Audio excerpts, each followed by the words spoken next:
Hey everyone, welcome back to How to Be a Poser. Today we're going to be working with the Hot Toys Maria Hill figure, and we're going to be using that figure to help us illustrate how minor tweaks and twists can help accentuate poise without sacrificing the appearance of strength. Let's get started.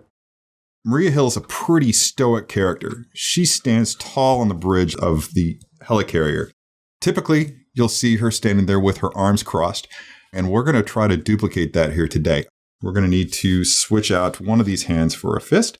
Always being very careful with this, with these hands and these pegs.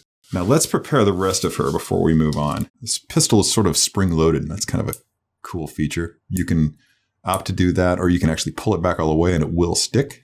All right, carefully putting that in, locks into place. It's very firm, not going anywhere. I'm already second-guessing my decision to go with the crossed arms pose, because it really is just a simple thing. You just have to get this wrist peg up quite a bit. These fingers here, are you going to want to have them draped kind of gracefully across your bicep. Bring this in.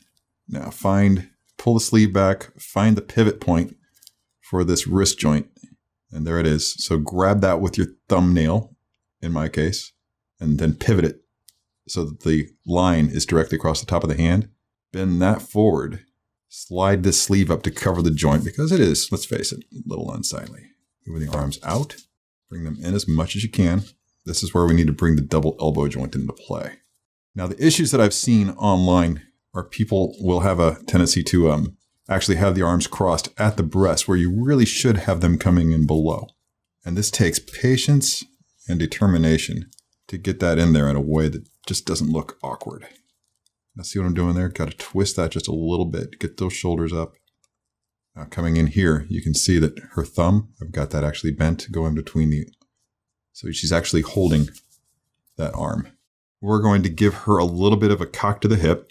And to do that, you're just going to want to take one leg, boop, slide it out this way. Bring the other leg in to compensate. All right, so now we have her hips cocked. But as you can see, as a result of that, her body's canted just a little bit. So what we're going to do is to compensate for that, we're going to bend her at the waist in the direction that her hip is going.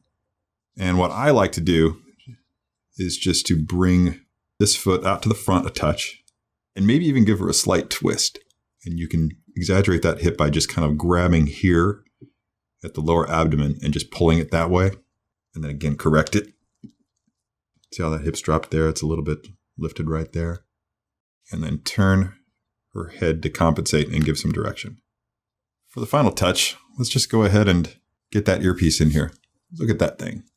You can see there's just this joint that slides into her ear, and it's even a little bit adjustable.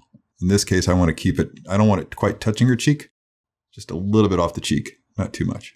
But there you go. That's a formidable figure. This is actually the pose I have at home with this figure. I bought this figure. This is, I love the character. I think Hot Toys did a great job nailing the likeness. The costume is just dialed, and you can do so much with her.